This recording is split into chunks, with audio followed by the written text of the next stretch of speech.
birden tursam ingirdi. Sözlerim meni doydurdu. Wahiviç menem koydurdu.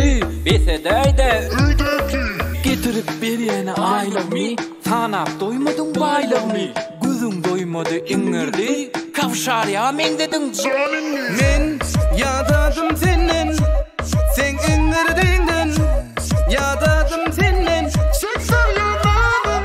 Men yadadım senin, sen ingirdiğinden.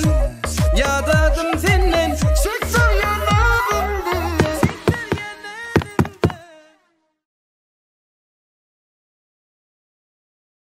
O dostum olmuş.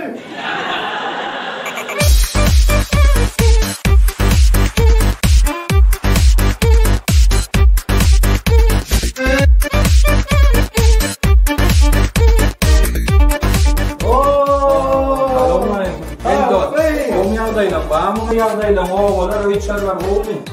Ejem kakymda emez o. Baatmayı. Baat sen gittin o gelen o maýdy. Doğru. Bunlar böyle başladım. Ne böyle tekrar Onu ha doğru da. ne oldu ya? Ay, bolýar soň aýdap gel taçak başyna esne o dik durma gel. O aralar gurgun men näle golçuluk men. Ben ulayma o näle ulluğa gitdim. Ha, demosyum mu? O vatan ulluğuna. O geldi. Ay tuğlama bolýar gurgunçuluk boldy. Ay menem iş alada bilen o bar bilen oktar. Uy, dostum. Sana yeter kakın çörek oğulda uğrattı ha. Bana sen... Ay ne ejem can kadırım ýerde. Ejem candan aýdym.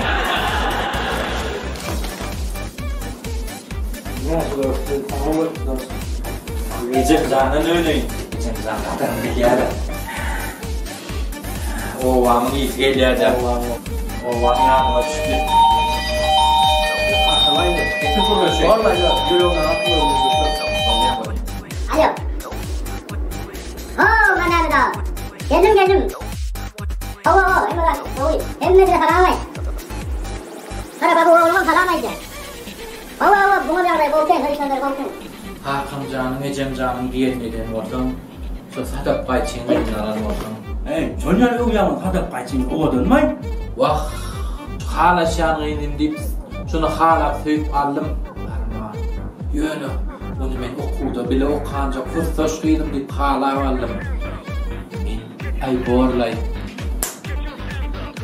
Taraba bir bolle duş utardı.